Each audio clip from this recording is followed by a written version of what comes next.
This is the MoCo Show podcast. If it's happening in Montgomery County, we're talking about it.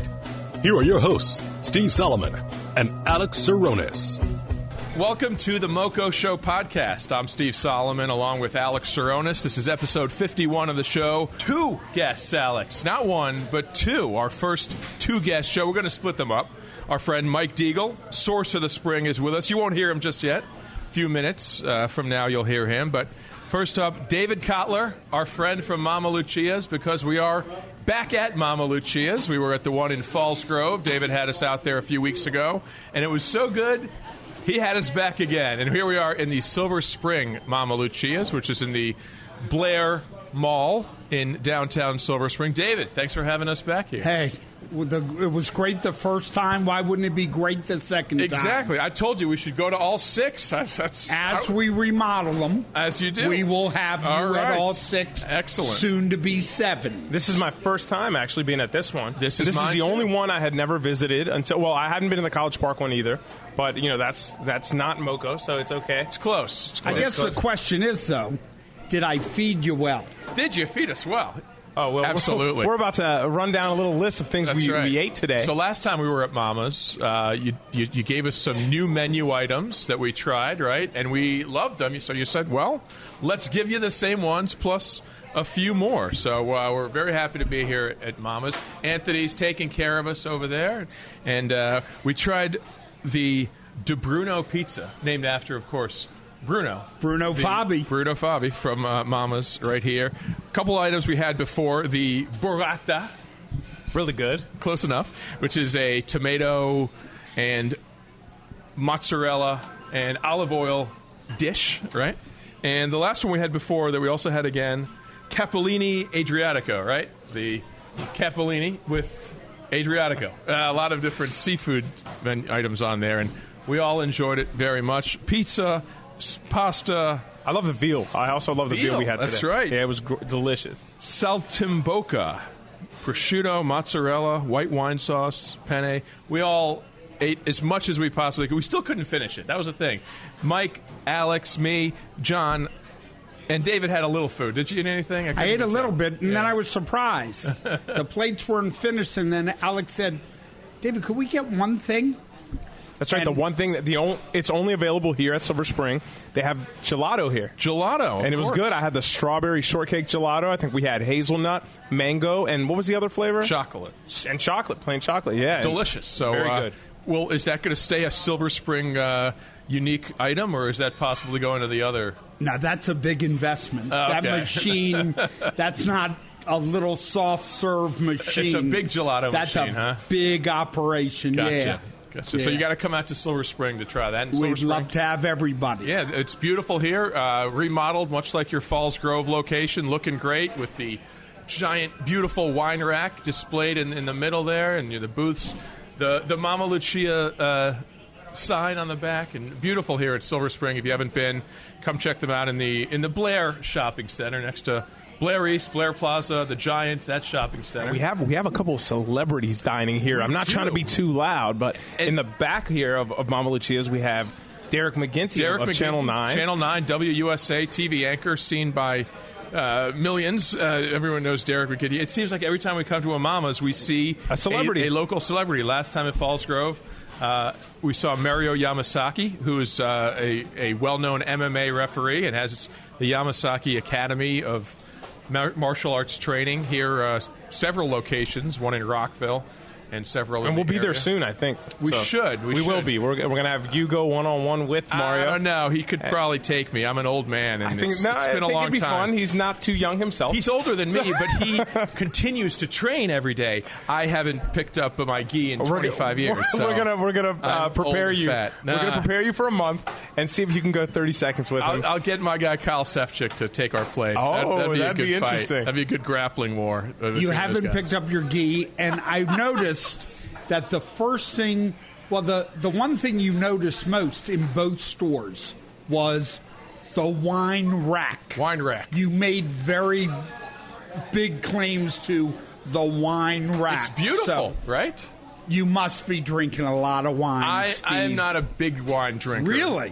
Sadly. Fooled me. I enjoy Moscato. I like Moscato, but Sweet.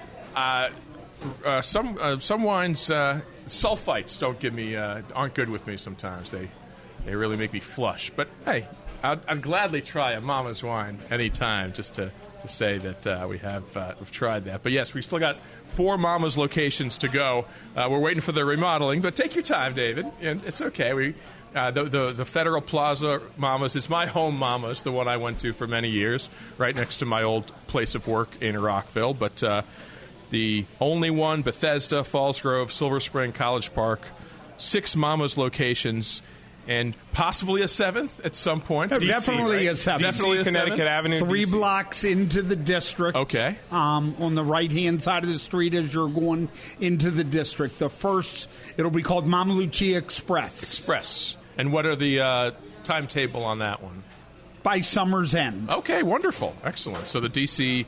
listeners, or the MoCo listeners who commute into D.C., which we have several, I hope, can check that one out anytime they go into D.C. So we're talking to David not just because we're here at Mama's and because he's an entertaining fella. He actually gave us our Celeb of the Week this week. We're going to start off with our old school spot, because the old school spot is kind of something he brought up as well. So I'm going to start off by introducing it, and it's going to be a top-notch restaurant, maybe the most successful restaurant in the world. It's called McDonald's, and McDonald's made its Montgomery County debut in 1960 on Rockville Pike. That location is still there, very close to the Best Buy, recently remodeled, so it's now has that sleek look. I've eaten there several times as well. It's good. That's not the one you hate, right? No. I'll find out the one you hate. Well. Now, the second McDonald's in Montgomery County ever opened a couple years later, and it's the Glenmont location. I've been there. Now, the Glenmont location is the only double-decker McDonald's in Montgomery County. Because they had the playroom toy thing for kids for a while. I don't think it's still there, is it? But long before there was any thought of a playroom, that's the first McDonald's I ever went to. They had a smoking lounge back then, probably. It was a while ago. It was, the outside was all tile, and there was like a bench you could sit on. And I remember putting knees up on that bench, watching them fry French fries. Wow. That's cool. Awesome. And there were 6 items on the menu the first time I went to a McDonald's. A hamburger, a cheeseburger, French fries, milkshake, soft drink, and coffee. And that was No it. McNugget yet? I guess it took a while. That was it. From 10 cents all the way up to 19 cents for a cheeseburger. Okay. I remember hamburgers at 49 cents and cheeseburgers at 59. That was in the 80s from what I remember. Yeah, I think I remember that Yeah. price point, too. Well, and today, if you walked into a McDonald's, there really is no mention of the word hamburger. They don't even sell a hamburger. They don't try to sell a cheeseburger. No. They offer 2 cheeseburgers. But if you broke it down, a cheeseburger today is $1.09 compared to 19 cents in 1960. Fries, $1.59 today compared to 10 cents in the 60s. A milkshake is $2.79 to 20 cents. Soda and coffee are $1. Any That's true. size is $1. They are still very reasonable. It on was their a dime sodas. back then, but they only had one size and one size of fries. All these people who are worried about their soda consumption, they get like the small or medium, even though it's the same price. Large, please. Every Super time. size. Super size, your extra value That's meal. right. And Super Size went away after the documentary Super Size Me by know. Morgan Spurlock. I've eaten McDonald's probably 500 to 750 times in my life. And I look great, so I think there's no... Well, we're able to see you now. That's right. I'm not that obese. I'm not. So I went down a list, and I've got some facts for All you right. on McDonald's. McDonald's MoCo facts. The fish fillet was introduced in 65. The Big Mac in 68, along with the apple pie. The Quarter Pounders came out in 74. The Egg McMuffin in 75. Happy Meals in 79. Value Meals in 80. The McRib came Robert out Dyer. in 82. McNuggets in 83. The McDLT, which was to battle the Whopper, came out in 85. Salads in 86. The McFlurry in 95. Came out that early. Wow. McGriddle sandwiches, that Yes, breakfast I sandwich remember on that. a Amazing. They're pancake. still around and they're great. 01. Also in 01 came out the Big and Tasty, Oh, yeah. which lasted 10 that years. was like New Coke. It didn't last too long, right? In 2010, oatmeal came out. And in 2015, all-day breakfast was okay. introduced. And now they have at the stroopwafel. Yeah, McFlurry. international ones, Yeah. which I just had for the first time last week. They were kind enough to bring in about 50 to the radio station, about 20 each of the two different burgers. One had bacon, one had some other cheese. They were great. I don't remember what they were called, but they were very good. 32 years they've had the salad. I haven't had one yet, but I'm sure the McDonald's salad is delicious. Eat responsibly, right? We all should eat responsibly.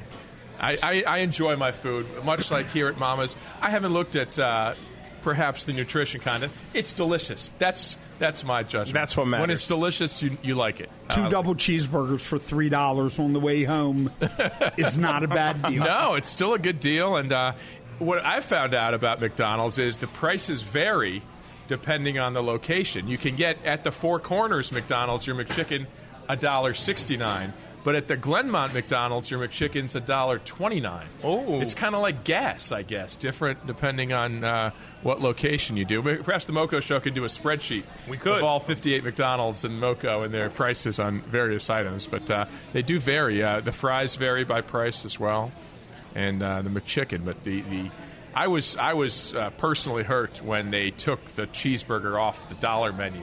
That put a dent in my nightly meal consumptions, because I would get, sounding like a pig here, 3 cheeseburgers and a McChicken and a soda, and it's $5. And 5,000 calories. That's okay.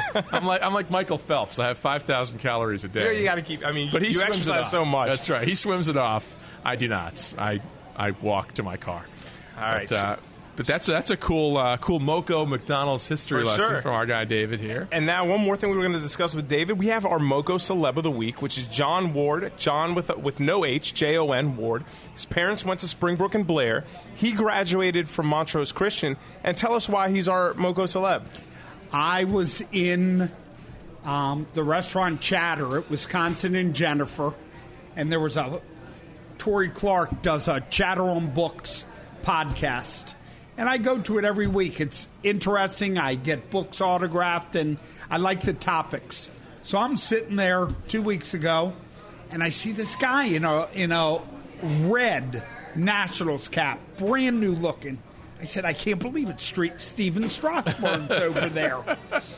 So all of a sudden, they break for the part where the author comes into the studio, and this guy got up and went in.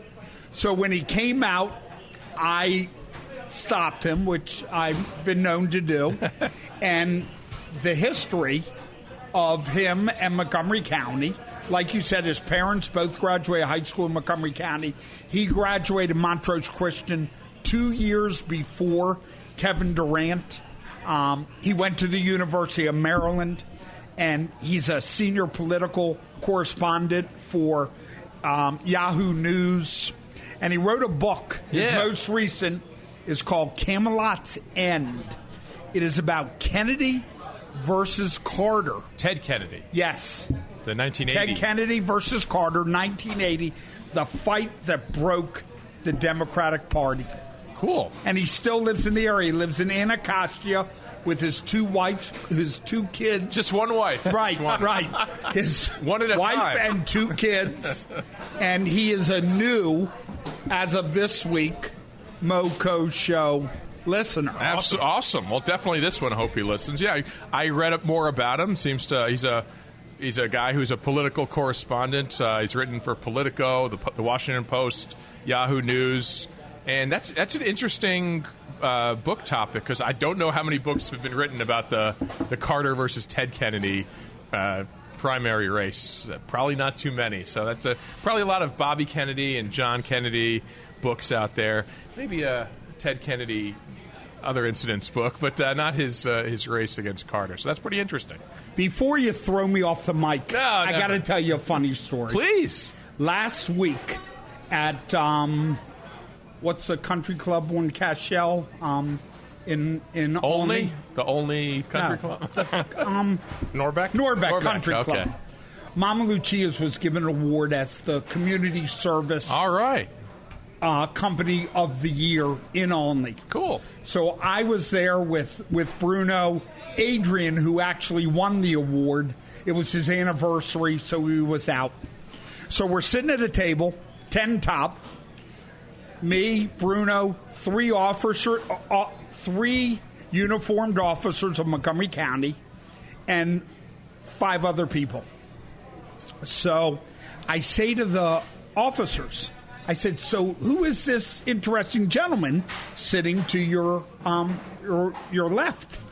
And they said, well, this is the newly retired chief of police of Montgomery County for the last 15 years, Manger. Tom Manger. So I start talking to him, and I said, well, do you know of the MoCo show? He said, hey, kid, listen to me. I'm a legend on the MoCo show. That's right. So we talked for a couple minutes. He gave me a good jab, and I don't remember exactly what he said. When we went up to get our award, I spoke for like 20 seconds, and I said, Mr. Chairman, I would like to yield the rest of my time to the newly retired Chief Manger. And Tom said, don't worry, he'll have his time. I didn't know at the time that he was getting the biggest award of the night. Oh, okay. So he goes up and, quote, unquote, this is a man I've known for 4 or 5 minutes. He says, so I see all of you had met my new best friend, David Kottler. David and I were talking, and David asked me if I could give him a ride home. And when I said yes, David got this look on his face of happiness and fun and cheer and delight. And at first, I didn't understand what it was. But then I realized it would be the first time David would be in the front seat of a police car. And that's a guy I had only known for a couple minutes. That's awesome. And he seems to be just a great public servant and Montgomery County resident. He certainly is. I mean, I got to meet him a few times when I was running for council. Couldn't have been a nicer guy. Couldn't have been more respected and liked by his department and officers. And we had him on the show. One of our most listened to episodes. Right when he retired, and he's now the head of the Chiefs, what's it called? The different county Chiefs organization, the organization of police chiefs. He's the representative of the DMV area in that. So he's more on the state and national side of advocating for police chiefs and departments now, but he's great gentleman retired. And loves the two of you. Yeah, awesome. he was awesome. He was a great guy. Yeah. He and his wife were really nice to us and came on the show, and couldn't have been a nicer guy. And he was so good, they're still searching for his replacement. So that should be something that they find soon. And lucky for us, he's still around here. I'm sure whoever gets hired might call him for a couple of pointers here or there. And a great guy, Chief Manger, and maybe and hopefully we'll have him on again at some point when we perhaps launch another project related to his expertise. So we'd love to have him on. And two of MoCo's greatest, David Kottler and Chief Manger, together talking about the MoCo show. Does it get any better than that? I don't think so. David, thank you for having us here. We love it. We love being out here. And anytime. We got 4 more Mamas to go to, and as they remodel, we'd love to be at any one of them. We'll be there. All right. Thanks, guys. All right, so thank you to David Kottler there, Mamma Lucia's. We love being here at Mama's in Silver Spring. And David is he could be a regular on the show. He's always got a cool story. We love having David. Now we turn to our second guest. Not to give you any short shrift, Mike, but we had to talk to David for a little while. Mike Deagle from Source of the Spring is with us here. Mike, good to meet you. It's good to be here. Thanks, guys, for inviting us. Absolutely. So I've met Mike a couple of times. Mike is out. If it's happening in Silver Spring, Mike is covering it. And for Source of the Spring, much like Alex does for MoCo Show, restaurants. Mike and events. I met at a restaurant here in Silver Spring. Probably. El Sapo. It wouldn't surprise me, right? He was partying, and I just happened to come in. I stopped by. You were there first. You were there first. You were 8 and I think you were still there when we left. So. But that's where it was a cool time. Yeah, it was opening in the Mojito Garden, and it was nice to be invited, and it was good to meet you and some other decent folks that we ran into over there. Absolutely. And Reynald was a good host, so hey, we had a good time. So Source of the Spring, if you don't know about it, should be one of your bookmarks. I check it every week when I come up with things to talk about for our show. Every week? Well, every week when I do the show for the podcast, you should be checking it every day, of course. But so tell us about yourself, Mike. Where you're from? How long you've been doing Source of the Spring? What's your original job and expertise besides this as well? Wow. In 2 minutes, quick. Yeah, no, where do I start? The 30-second version of That's my right. life.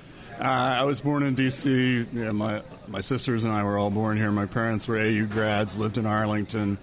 Dad was in retail for a while, so we transferred out when I was pretty young. Long story short, I moved back to Maryland in '86. Had been in the newspaper business in Ohio for several years, both with a metropolitan paper and then editing and managing and publishing a small weekly newspaper in northwestern Ohio, which, while it's not getting the attention for the floods that are hitting some of the Midwest, I hear from a good friend of mine who's still there, who lived a half a mile away from the tornadoes that hit Salina, Ohio, that the farmers there haven't been able to plant anything. This is the biggest agricultural county in Ohio, and they can't plant. So the rain, folks, is everywhere. It's affecting everybody, their moods, their livelihoods, everything else. So I came back here, started working in public relations. You were in Gaithersburg, right? If I remember our conversation. Very briefly, when I was 5th, 6th grade, I lived in Gaithersburg. There was like one traffic light and a cow pasture between our apartment complex and the high school. Yeah, we used to go out and chase the cows around. But Dad again got transferred, so we were out of there, and we ended up in Ohio when I was in high school. So got back here, started in public relations, Mount St. Mary's College up in Emmitsburg. I guess it's a university now. Big deal, I suppose. Right there on the highway. Right there. Split by the highway. Absolutely split. And I left there in 92, began working in public relations and associations in D.C., and did that pretty much till about 2010. Had a short stint at a Northern Virginia startup that I joined a month before the dot-com bust. Great timing. Lasted about a year. Good times, right? So, again, I came back here, and it's something that had been kind of kicking around in the back of my head. And when we lost the Silver Spring Gazette, the Gazette newspapers, the local papers around here, you started to hear more chatter from people about local news. We need local news. We need local news. And so some of them knew that I had a journalism background from other things that I'd been involved in here. And I don't know, I met Mike Mowry, who has had a couple businesses, still does, here in Silver Spring, an artist management company, a record label, among other things. And we got to talking one day at a happy hour at Mamma Lucia, and I, threw this idea out there of doing a website. I knew I couldn't do it by myself. And he's the business guy and on the business side of things, and I do the content. Right. And I remember him saying there over drinks and appetizers, I was like, let's do it. All the best ideas start at happy hours. Yeah. So that's a good so, place to start. We started putting some things together. We launched in October 2016, and we're still here. 3 years going strong. That's good. But yeah, that's the short version. That's a good version. Perfect version. That's cool. And I know Steve said that he checks every week, and what I do is I wake up at about 4:45 every morning, and I wake up at 4:45 so that I have about an hour and 15 minutes to look through news for that day. Whether it's first of all, I look at any messages that were sent to me, any emails that were sent to me. I look down what's going on. If I see that you mentioned that a new place is opening, I know that I'm going to retweet it and let people know. Like that's on my, and I kind of schedule them so that they can fall throughout the day. So it seems like, every couple hours I'm tweeting something. You're revealing all the secrets, Alex. But in reality, I think most of us know about that. Tweet deck, it's the best, right? But definitely a great news source to check. I check you all. I check Germantown Pulse. Our friend Kevin O'Rourke over in Germantown. Robert Dyer is another person I check. Bethesda Beat, and that's there really aren't that many. All we have at this point. Yeah, exactly. You were right when you started. There weren't many hyper-local news sources in a big community like ours. Yeah, and we try to. I mean, I'm just one person doing the content for the most part. We have some guest posts from time to time, and we got a tech guy that helps out when he can and does the back end stuff for us, which I would not be the one to be doing. Right. Trust me, I'd push a wrong button at some point. But he does help take photos because he lives right close to downtown and things like that. So we made the decision back when we were first starting, if you asked 100 people what is Silver Spring, you're going to get 100 different answers. Exactly. You guys know that. We've had that conversation on the show, I'm too. Sure you have. And we have that conversation still here in Silver Spring many, many times. So we made the decision to stay hyper-local. We defined that as the same boundaries as the Silver Spring Regional Center.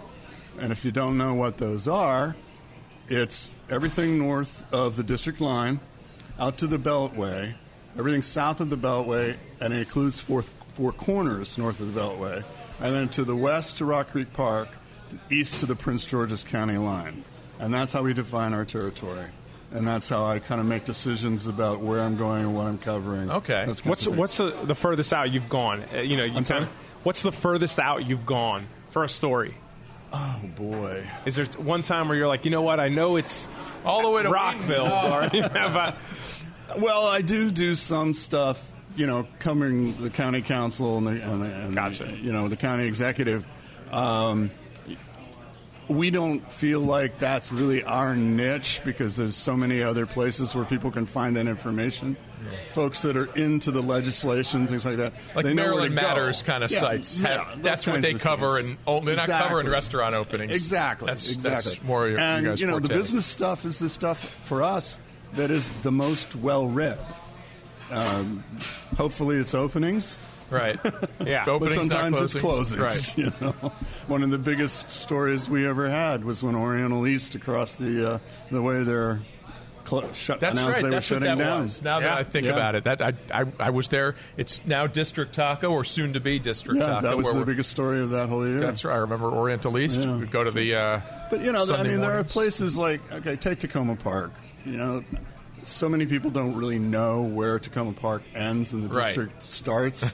So you can't really necessarily People don't even know what county Takoma Park is sometimes. Sometimes. Well, remember, it used to be part of Prince George's County. That's true.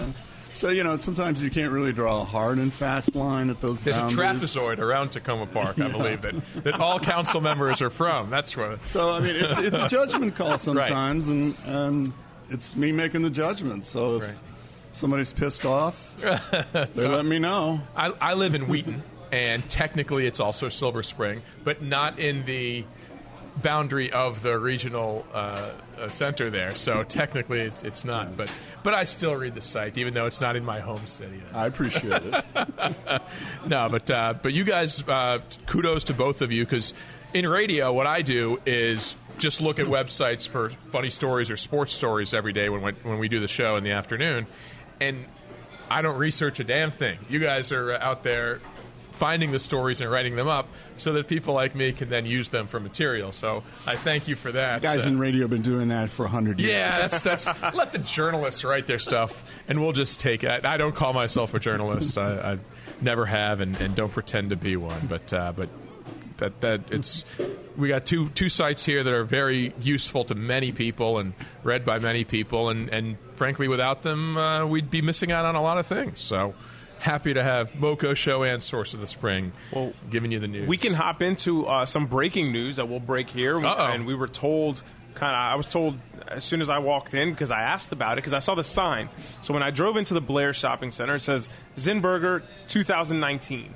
And one of the things I asked was, when's it opening? And David actually told us that it was going to be opening across. It's going to be a standalone place, and that it's no longer happening. They pulled out. So that's a story right there. Yeah, it'd be interesting to find out what was going on there. Maybe we can, try to get hold of somebody in their corporate headquarters and see if we can get them to talk. A lot of times they don't want to talk about stuff like that. Right. Yeah, I mean, stuff that's not going to open. It's not good news. Word on the street is they already started doing. I mean, they laid the groundwork. They put the pipes in. It was supposed to be here in the shopping center, right over here, right over your shoulder. Okay. Yeah, so right kind of across from District Taco and District. Well, let's just go into something happier. Yeah, District Taco's opening July 1st. We can literally see it from where we're at right now, Mamma Lucia's, and people are really excited about that. Yeah, that one got a lot of traffic when we announced that one. So I don't know if we received a press release about the July 1st opening, right.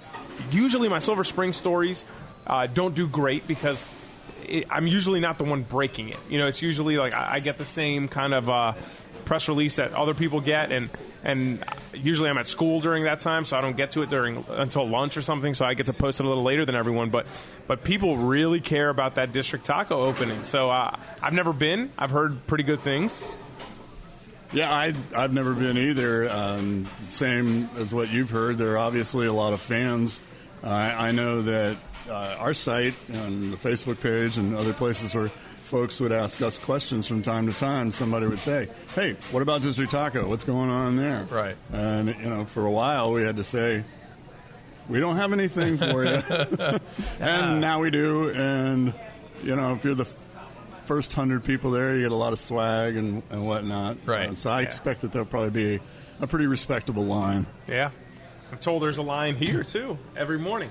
Here at Mamma Lucia's during lunchtime, there's a line out the door. So it was pretty crowded when we got here around 7:30 to eat, and they fed us a lot. It's starting to clear out now that it's closer to 9. That I guess they closed down for the weeknights a little early there. But some other openings. Yeah, we got Thursday night. I'm going to be going to a little preview dinner at Fogo de Chão. Fogo de Chão. A lot of people know it as Fogo de Chão, but it's Fogo de Chão.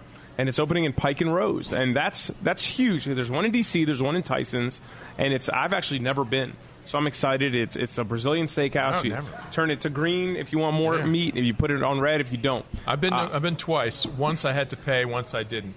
You'd like to not pay when you're at Fogo de Chão, so it's very nice to go when you're not paying. That's a good deal. Well, they're taking reservations. The food is delicious, and it is a little on the pricey side. It'll have like $4 signs on like Yelp kind of thing, but it's worth it. It's fantastic. It's Brazilian barbecue's most well-known chain, I guess. But you're going to go to the preview and see how it goes, and they'll be opening to the public next Monday, I think. Yes, 24th. Yep. And you can already make your reservations. Awesome. So for when they open. Then also last week, I actually took a couple of my department members to Cloven Cedar Coffee Bar with me. And we went and we had a couple lattes. They had cool names. They look cool. They have a barista named Hawkeye. I forgot his last name. Hawkeye Pierce? It's not Hawkeye Pierce, but it's Hawkeye. It might be Hawkeye Johnson. And he represented them in these championships and some national championships. And I went and talked to him for a little. Barista competitions? Yeah, they do like Tom Cruise and Cocktail, but basically with coffee. That's kind of cool. Well, what was the? He went to Jamaica and opened up. What was it called? Cocktails and Dreams. I don't remember. But anyway, I asked him how it went, and I thought he would say it went well, but he said, well, they put me on. My first round opponent was the defending champion. Oh, and he was juicing too. The guy was all juiced up. This guy. So he ended up losing. That's okay. But he's great. He's much younger than I expected. For some reason, when they said, "Oh yeah, Hawkeye is going to be the barista," you want to come meet him. I was expecting some guy, older guy, like I've been doing this for years, kid. He'd be. That's too many millennials named Hawkeye. I don't know to judge, but it seems like an older nickname for a person. It was a cool place. It's a former attorney, and her kids go to Whitman, I believe, or just graduated from Whitman, one of the two.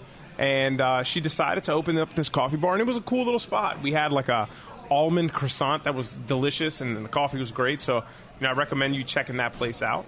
Now back here to Silver Spring, and this is just inside your coverage area. Crazy Steve's has opened. Yeah, I heard that.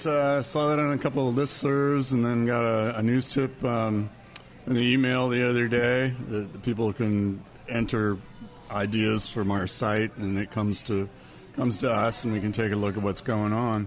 Apparently, the guy who owns it has 4 barbecue trucks. Yeah, like meat Carnivore barbecue. That's right. Yeah, okay. Carnivore barbecue. Yeah, and that's how he got his start. And from what I understand, they've picked up a little bit. It's in the old Armand's Pizza location. And very right? distinct paint pattern. It's quite an interesting very decor, at least on the outside. Yeah, it's good. You want to stand out, so that definitely does. I drive by it on Georgia every day. So what I hear is they picked up some of the pizza for their menu, and of course barbecue.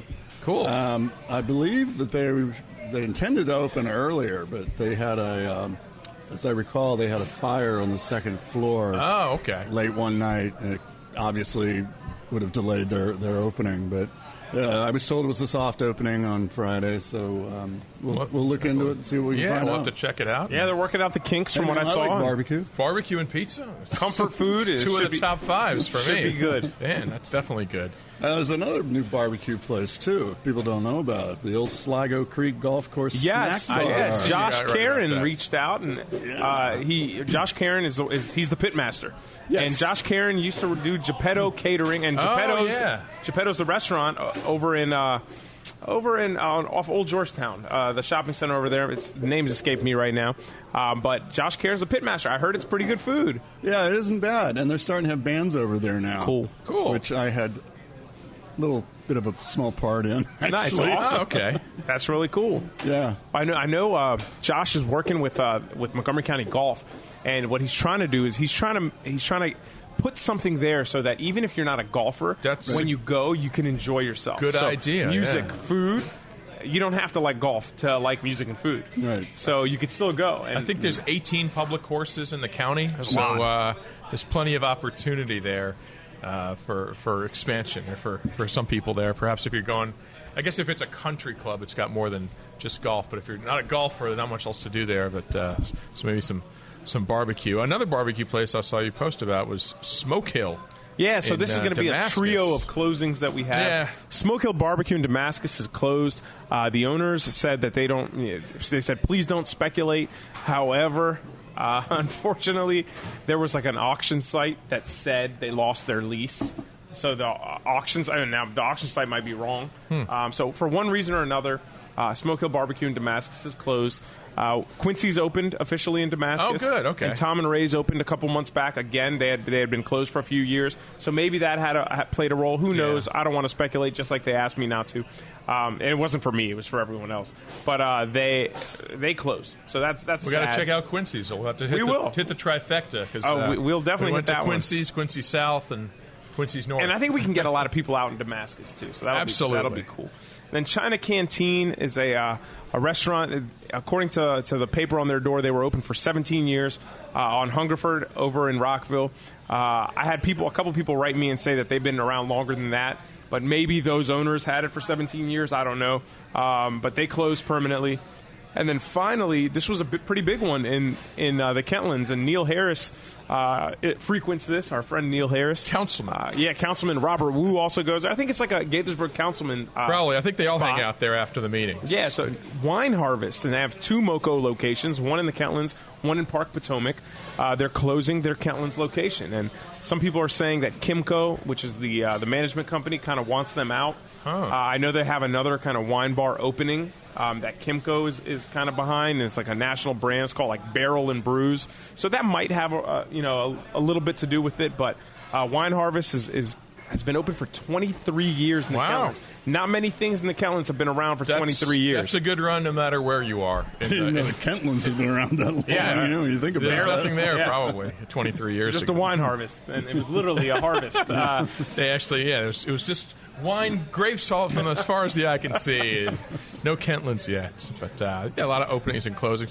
I want to get to a few items that we should definitely promote.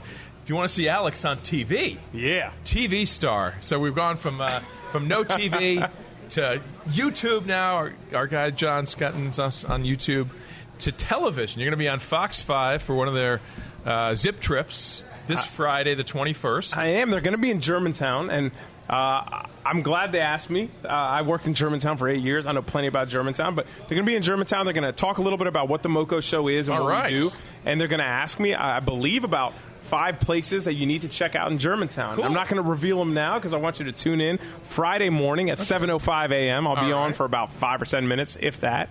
But it should be fun. And there's Derek McGinty. Speaking of TV, there's Derek Channel McGinty. 9. All right. How's Excellent. it going? Hey, Derek McGinty. Very nice to meet you. All right. We're a fan. See, we're talking Fox TV, and then Derek McGinty walks right by. Very cool. You never know who you'll spot. It's Mamma Lucia. Some lady actually, commented and said, Fox 5, how very red of you. And I was like, look. Hey, there's 4 channels. We'll go on any of them. I literally wrote back to her. I wrote, get out of here. I literally wrote that on my Facebook page, on the MoCo Show Facebook page. And she replied, no, seriously, choose another network. And I said, listen, Deborah, I'd love to choose another network. I called ABC and NBC and pitted them against each other. Like, to bid on me, but you know what? Sorry, Fox. Hey, I got something else going on. We that met day. Patrick a couple weeks ago. Patrick Paolini of Fox 5 runs the local station, and great guy. Happy to do anything with him. We'd love to do more with Fox for the MoCo show, and this is a great opportunity. So make sure you email them afterwards and say how much you loved exactly. it. And how much you'd like for us to have our own show. Absolutely. Fox 5 or Fox 5 Plus, I'll take that too. Yeah. You know? I got a face for TV. That's why I got into radio. That's what they told me. So very cool. Another local event that I read about on Source of the Spring, the Silver Spring Jazz Festival. It's back from what was apparently the dead. Back from the dead. Yeah. Mike, walk us through what happened with the Silver Spring Jazz Festival, a little of the history of it, why it was almost not going to happen, and now it is going to happen. Well, let's see. I think it was started about 15 years ago, if I remember right. And it was a way of getting people into Silver Spring, let them know what was going on as the redevelopment was happening.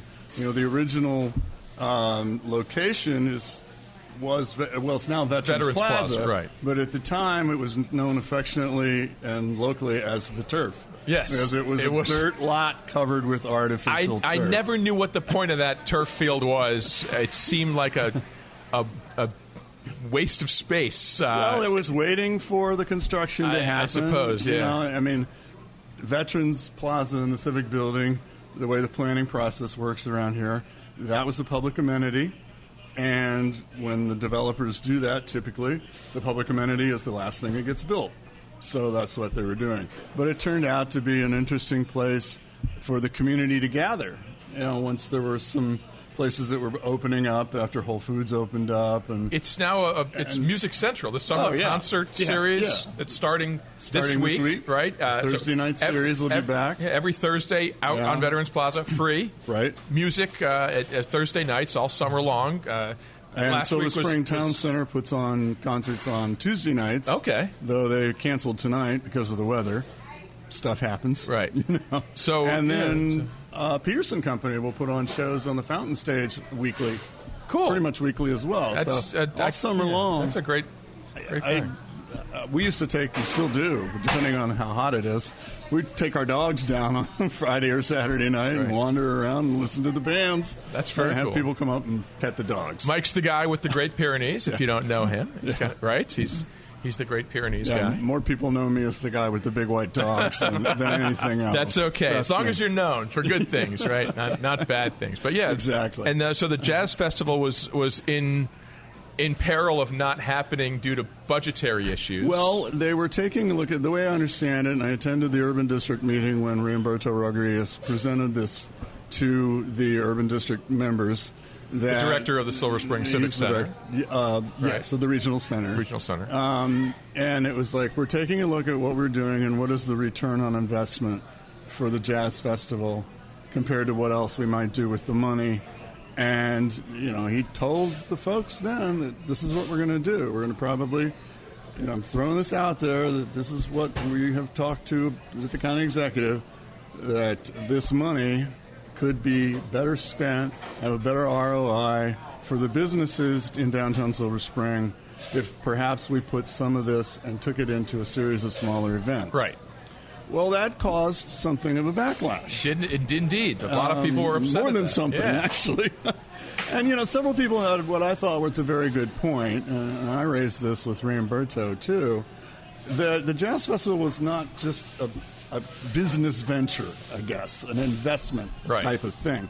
It was a cultural event that, in a way, put downtown Silver Spring and the Jazz Festival on a bit of a map, and it did bring a lot of people into town. Now, I can understand that once folks get into the plaza, and you brought your chairs, and you got your blankets or your kids or whatever, and you're surrounded by 5,000 or 6,000 of your favorite people, that you're not necessarily going to get up from the middle of the plaza and go over and buy a hamburger.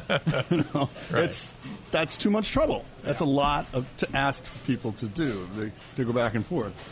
So I can understand where the businesses may not have felt like they were getting what they hoped to get out of it.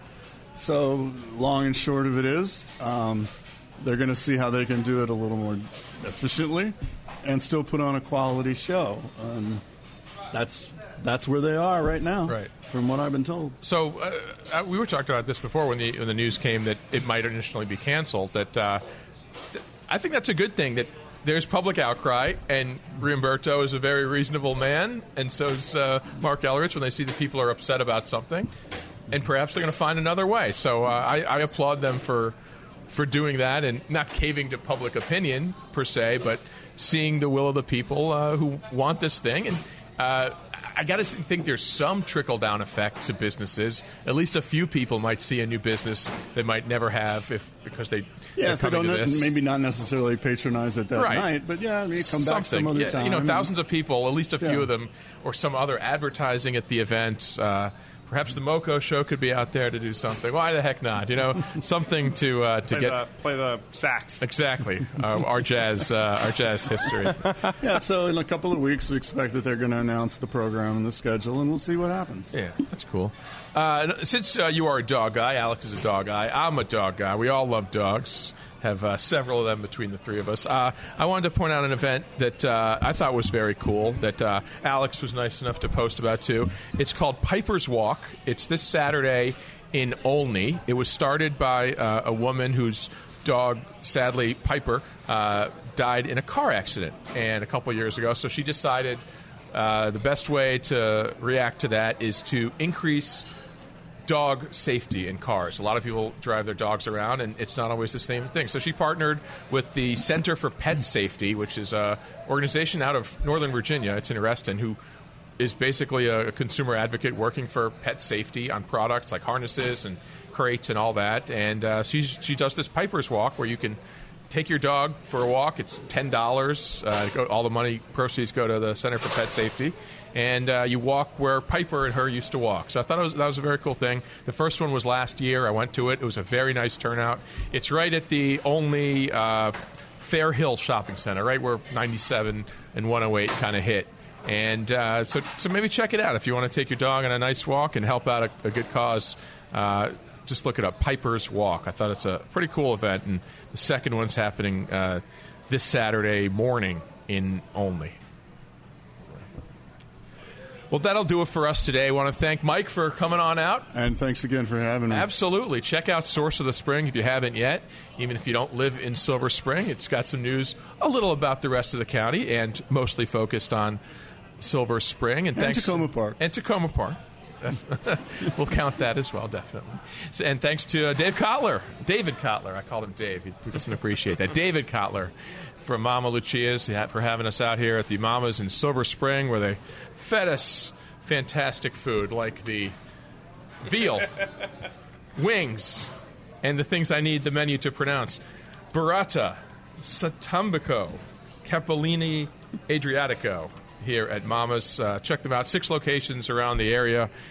Mamma Lucia's remodeled and redesigned with giant wine rack in the center here in downtown Silver Spring. So thanks to Mamma's, David, and Mike, and we'll talk to you next week.